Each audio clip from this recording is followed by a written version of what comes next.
Finalmente aconteceu uma coisa que eu estava esperando há muito tempo. Na verdade, me pergunto por que é que demorou tanto. A essa altura, muita gente já deve ter visto.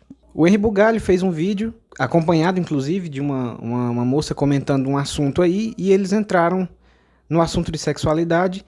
Eu vou encurtar logo a história, porque todo mundo já deve ter visto. Se tá aqui é porque viu. Apesar de me reconhecer ainda como uma pessoa de esquerda e progressista, é porque chegou um ponto no meu trabalho em que essas questões, as demandas do transativismo e o meu trabalho acabaram se tornando temas inconciliáveis. Para quem não sabe, eu trabalho com enfrentamento à violência sexual contra crianças e adolescentes. E o nome é esse, violência sexual, é baseada no sexo biológico. Então, a maneira como a gente enfrenta e como a gente faz um manejamento dessas situações é baseada no sexo biológico. Com a chegada da agenda transativista, da cultura woke, da própria teoria queer, os termos homem e mulher acabaram se tornando polissêmicos, né? Então, falar homem e mulher nesses territórios em que há um policiamento sobre esses termos ficou extremamente complicado, ainda mais para uma educadora sexual e que trabalha no enfrentamento à violência sexual e precisa dar nome para esses indivíduos. Embora tenham se tornado termos polissêmicos, porque homem e mulher acabou ficando muito vinculado, pelo menos para a linguagem da esquerda identitária, a uma identidade de gênero, então você pode se sentir mulher e você pode se sentir homem,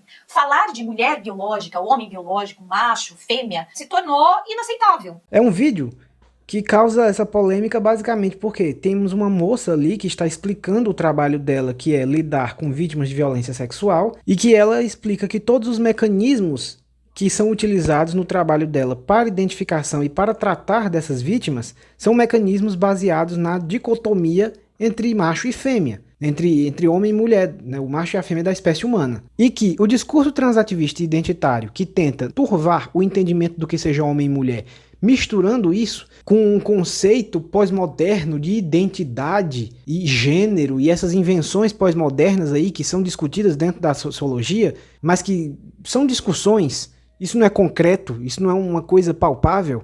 Então você está discutindo uma coisa que é concreta, que é palpável, que você bota uma máquina de exames ali, você faz um exame naquela coisa, ela é física, você toca nela, você pegar isso e misturar com um monte de abstração teórica extremamente problemática do campo epistemológico e fazer ali uma sopa com tudo isso, atrapalha o funcionamento dos mecanismos de contenção da violência. É isso que a moça lá diz, né? Em resumo, essas teses da esquerda identitária atrapalham quem realmente está fazendo alguma coisa para deter violências físicas e reais que mulheres e crianças passam todos os dias. Então ela está dizendo simplesmente uma realidade que ela constata, que é o pessoal identitário transativista atrapalha pessoas que trabalham com tratamento de violência sexual. Só isso. É isso. Agora, o Emílio, quando foi falar do Henri Bugalho, o Emílio chamou o Henri de transfóbico, né? Sendo que o Henri ele nem falou, né? Ele estava só perguntando. E mesmo a mina que fosse ali, a Caroline, eu acho, né? Desculpa, sou ruim com o nome. Hoje, que ele tá com a esposa, a namorada dele, não sei se eles se casaram, e esse vídeo é transfóbico sim. Esse vídeo é 100% transfóbico, tá bom? Então tá bom então. Sabe o que falta em você, rapaz? Humildade. Vai lá dar uma olhada, eu não tenho certeza se foi hoje ou se foi ontem, mas ele fez um vídeo muito transfóbico. A companheira dele faz um vídeo extremamente transfóbico, cheio de biologismos para justificar a transfobia, então extremamente transfóbico, tá? E negro, negro, negro, e negro, negro, muito negro mesmo, e usava negro, e mancava muito negro, e aqui também negro, e andava negro.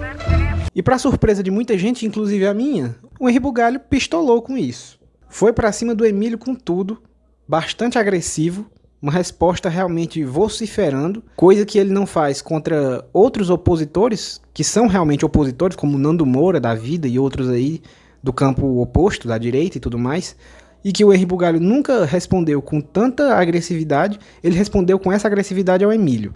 Muita gente não gostou disso, muita gente tá falando mal do Henri Bugalho agora por causa disso, atacando ele. Vamos lá, o Henri Bugalho passou do ponto? Talvez. Talvez em alguns aspectos. Mas não no principal, que é a questão do processo, que é o assunto que eu quero tratar aqui. Embora o Henri Bugalho tenha passado um pouco da medida no que diz respeito a ataques pessoais, assim, ele falou da carreira, digamos assim, acadêmica do Emílio, e eu acho que isso foi bem desnecessário. Isso foi quase quase não, isso foi baixo, né? Dá pra ver que o Henri Bugalho fez isso porque ele tava bem chateado, ele ficou bem chateado, deu pra ver, ele ficou com raiva mesmo. E ele até comentou, talvez fosse o caso de simplesmente tentar mandar uma mensagem privada, falar com ele no privado, tentar discutir. Pô, cara, o que é isso? Tá falando isso de mim? É um sujeito adulto, né? Um marmanjo barbudo, que não é ignorante, sabe o que faz, então deve compreender as consequências de acusar alguém de um crime na internet. Voltou atrás e disse que não, o Emílio sabe muito bem o que tá fazendo e tem noção do perigo. O que eu até discordo um pouco, eu acho que o Emílio não tem noção do perigo. Com certeza o Emílio não sabia, não imaginava que o Henri Bugalho teria essa reação. Mas enfim, embora tirando do caminho essa questão do fato de que o Henri Bugalho pegou um pouco pesado quando atacou pessoalmente, falou até da carreira acadêmica do Emílio, menosprezou a carreira acadêmica do Emílio, eu acho que isso foi desnecessário, passou do ponto, não precisava ser baixo dessa forma. O que eu quero abordar aqui é a questão do processo. Ele disse que vai entrar com processo civil e criminalmente contra o Emílio, e muita gente ficou horrorizada com isso. E eu não. Pelo contrário, eu estou aplaudindo. Por quê? Essa situação, ela nada mais é do que um momento para a gente trazer à tona uma briga, uma questão que já acontece há alguns anos por baixo dos panos, aí nas esquinas mais obscuras da internet, ainda da época do antigo Twitter, ainda na época de ouro do Facebook. Essa briga já acontecia. E o que está rolando agora entre o Henri Bugalho e o Emílio vai trazer à superfície, vai trazer à tona essa briga que já acontece, e eu acho que já não é sem tempo de grandes nomes começarem a falar dela, começarem a abordar ela, é hora dela começar a receber holofote. Então, não tem como eu atender a esquerda identitária e entrar nessa ideia, dessa agenda de que ser homem, ser mulher, ser menino e ser menina é uma questão de identidade. Você pode se sentir como tal, porque eu lido com coisas muito concretas. Eu preciso dessa definição. Menino, menina, homem, mulher, a partir da perspectiva biológica. E a perspectiva biológica não deveria ser criminalizada e policiada pela esquerda identitária como está sendo agora. Meu mundo, que está muito conectado a essas realidades, principalmente a realidade da violação de direitos, as estatísticas têm como base o sexo biológico. Eu até tentei manejar isso durante alguns anos, tentei não me expor em redes sociais, tentei não me engajar em algumas discussões, mas depois disso eu comecei, e isso foi mais ou menos durante a pandemia, eu comecei a ser atacada por causa do conteúdo dos meus livros infantis. Por exemplo, quando eu vou ensinar de onde vêm os bebês, eu mostro que precisa de um homem e de uma mulher. Eu preciso que tenha um espermatozoide que encontre um óvulo. E eu tô falando com crianças de 4, 5 anos. Então as pessoas passaram a me acusar também de transfóbicas por causa do meu material para crianças, né? Em que eu parto da biologia. Então chegou um momento, Henri, que ficou ingerenciável e eu falei, bem, ou eu mudo de profissão, ou eu começo a me expor e tentar bancar o que sempre foi meu trabalho, e os meus materiais são reconhecidos por organismos que têm muita credibilidade, como Unicef, Childhood, Unesco. Os meus materiais foram apresentados aqui em Paris, tanto as produções de enfrentamento à violência sexual, quanto de educação sexual, quanto de desconstrução de estereótipos de gênero. Então, continua sendo, lá na base, os professores trabalhando com as crianças, os assistentes sociais atendendo violação de direitos, os psicólogos atendendo crianças e adolescentes, lá na base, o material, ele não só é utilizado, ele é elogiado, ele está transitando no Brasil todo, mas para a militância, que é uma militância barulhenta, então espirra de qualquer maneira no meu trabalho. Para essa militância, o meu material é transfóbico. E é um pensamento interessante, Henri, desde que houvesse debate. O problema é que o debate foi interditado e não se pode mais falar de sexo biológico. Que é a discussão entre feministas radicais, ao que parece é o caso dessa moça, ela parece que se enquadra nisso, que são popularmente chamadas de radifem, e acontece que essa vertente do feminismo, ela é considerada a arqui-inimiga do transativismo. Essa briga, ela entrou em pauta superficialmente há alguns 2, 3 anos aí, não, acho que um pouco mais, com o caso da J.K. Rowling, do pronunciamento da J.K. Rowling no Twitter, e que deu aquela polêmica toda, e surgiu a história do cancelamento da J.K. Rowling. Muita gente nem foi atrás de saber do que se tratava, viu que estavam cancelando, aderiu à manada, foi junto, e cancelou Harry Potter, não quer mais saber de Harry Potter, não quer mais livro de Harry Potter, não quer boneco de Harry Potter, não quer nada. E nem sabe ao certo o que foi que aconteceu. Pois bem, você que não sabia o que foi que aconteceu, agora você vai saber, porque essa briga do Henri Bugalho com o Emílio vai trazer isso à tona, que é toda uma discussão que existe já dentro do meio acadêmico e principalmente no meio político sobre como lidar com pautas de transativismo. Não é nem com pessoas trans, é com as pautas, porque isso não é sobre as pessoas trans, isso é sobre o discurso, é sobre a teoria que se defende. As pessoas trans nessa questão, elas são mais personagens do que mesmo o protagonista da história nessa questão. A briga é pela teoria, a briga é pela abordagem política e acadêmica que se deve tratar.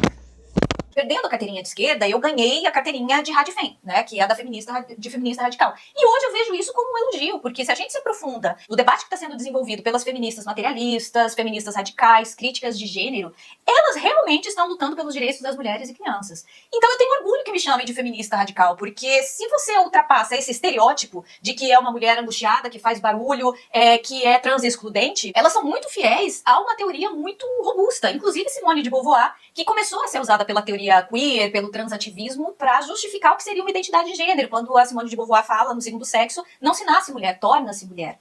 E aí isso começou a ser utilizado, tirado de contexto, porque Simone de Beauvoir não estava dizendo que qualquer pessoa pode ser mulher se ela quiser se tornar uma. O que ela estava querendo dizer é que muitos comportamentos que são atribuídos, né, à mulher, que seria essa feminilidade, na verdade é uma forma de opressão. Então uma mulher, ela não nasce naturalmente dócil, ela não tem um desejo de maternidade, ela não tem uma predisposição ao cuidar, e que tudo isso seria uma construção cultural. Então quando a Simone de Beauvoir fala não se nasce mulher, torna-se mulher, ela não abre mão da dimensão biológica. Ela fala que culturalmente, a partir da dimensão biológica, se atribui e se exige da mulher um conjunto de comportamentos e atitudes para que ela seja reconhecida como tal na sociedade, né? Então o primeiro sexo é o homem, e o segundo sexo é o que o homem deseja da mulher. Não se nasce cachorra, torna-se cachorra. Pronto, agora você entende que ela tá falando de uma opressão. Não é uma coisa boa o que ela tá dizendo. Você pode trocar de cachorra também por escrava. Não se nasce escrava, torna-se escrava. É isso que ela quis dizer. Troque a palavra que fica bem mais fácil de entender o que ela estava querendo dizer ali. Assim como não existe masculinidade positiva e negativa, só existe masculinidade, o que é exigido dos homens é como os homens agem para controlar as mulheres, também não existe feminilidade tóxica ou feminilidade positiva. Não tem como uma feminilidade ser positiva, porque na verdade feminilidade é ferramenta de controle e submissão da mulher. Então o que é feminilidade? É a exigência da docilidade, a mulher tá sempre com o cabelo alinhado, usar maquiagem. Esses códigos que são incorporados pelo transativismo como os códigos que tornariam alguém mulher, porque se a pessoa se veste desse jeito, se ela se maquia desse jeito e se ela se movimenta desse jeito, logo ela deve estar se sentindo, ela está parecendo uma mulher. Mas os códigos de feminilidade são nada mais do que opressão. E a Simone de Beauvoir já trazia isso. Então, essa distorção de conceitos básicos do feminismo estão sendo utilizados para justificar o que seria a identidade de gênero. Para mim não faz sentido